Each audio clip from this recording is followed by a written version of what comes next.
জ্বলছে না, পুরো ফাটা ফাটা লাল লাল।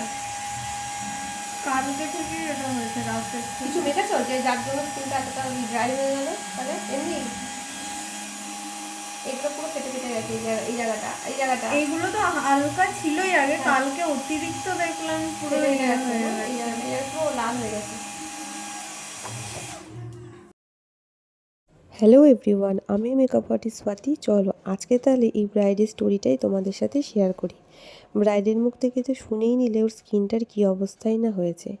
আচ্ছা, আমি একটা কথা বুঝে পাই না, কিভাবে মুখের এত খারাপ অবস্থা একটা ফেসিয়াল করতে গিয়ে হয়ে উঠতে পারে। এবার দেখো, আমার না জেনে বলাটা উচিত না, সেজন্য আমি কিছু বলতেও চাই না। কিন্তু আমি ফার্স্টে গিয়েও ওকে যখন দেখলাম, মানে ওর সাথে না আমার আগে পরিচয় হয়নি, ওর বৌদিভাই আমাকে বুক করেছিল।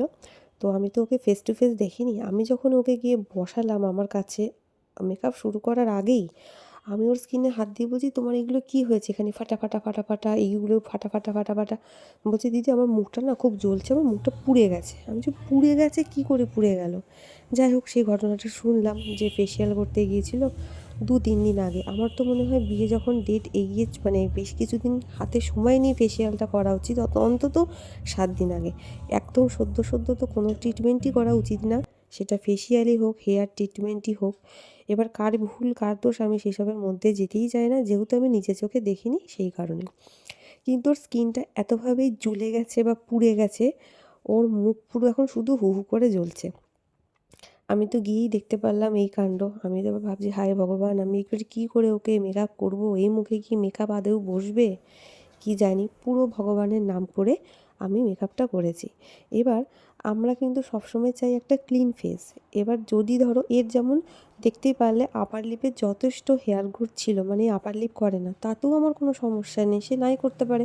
অনেকে তো আবার আইব্রোও করে না, তাতেও কোনো সমস্যা নেই। এবার হ্যাঁ, আপার লিপ আর যদি কেউ আইব্রোটা ক্লিন রাখে তাহলে মেকআপের আউটপুটটা খুব ভালো আসে। মুখে যদি হেয়ারের গ্রোথ বেশি থাকে তাহলে মেকআপটা কোনোভাবেই মানে অতটা ফ্ললেস হয় না।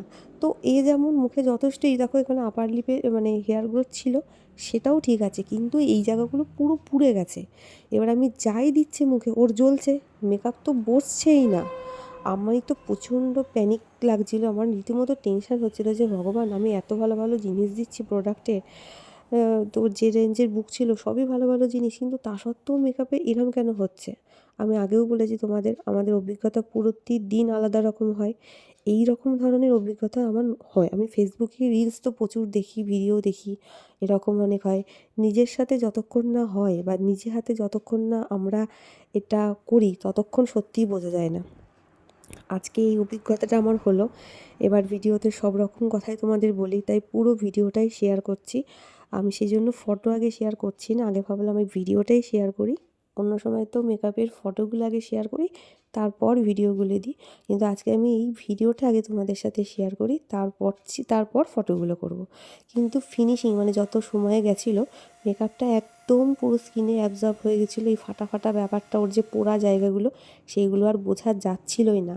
আমার অনেকগুলো পার্টি মেকআপও ছিল ওদের বাড়িতে, সেগুলো করে যখন আমি আসলাম দেখলাম একদম পুরো মুখটা পুরো ইভেন লাগছে। এই যে মাউথ এরিয়াটা যখন আমি করছিলাম কেমন বোঝা যাচ্ছে না, কেমন ফাটা ফাটা মতো, কিন্তু পরে সেগুলো আর কিচ্ছু বোঝা যাচ্ছিল না। মানে লাস্টে আমি যখন করে বাড়ি আসলাম, যখন ফটোগ্রাফাররা ফটোতে নিচ্ছিল, যখন ও একদম স্টেজে বসেছিল, তখন দেখলাম মুখটা পুরো স্মুথ হয়ে গেছে। ভালো প্রোডাক্টের এটাই একটা ব্যাপার, ফিনিশিং ভালো হবেই। দেখে বলো। হ্যাঁ, আমার ফ্যাট ফ্যাটে সাদা চাইনি, হ্যাঁ, ঠিকঠাকই। কলা হাতে গেছে তো। হ্যাঁ, আচ্ছা, এখানে বসাতে হবে। এবার হচ্ছে আমাকে কাটা দে। ভীষণই শান্ত আর মিষ্টি স্বভাবের ছিল মেয়েটি, খুবই ভালো ছিল আমার এই আজকের ব্রাইডটি। সেই জন্যই হয়তো আমি কাজটা এত স্মুথলি, এত টেনশন ফ্রি ছাড়া করতে পেরেছি। যদিও প্যানিক হতো, আমার এই ফিনিশিং কাজের আসতোই না। ও চুপচাপ শান্ত ছিল বলেই আমি কাজটা ধীরে সুস্থে মনের মতো করে ফুটিয়ে তুলতে পেরেছি আজকে। সর সর সর, আমি নিয়ে নিই তখন। সর ওখান থেকে।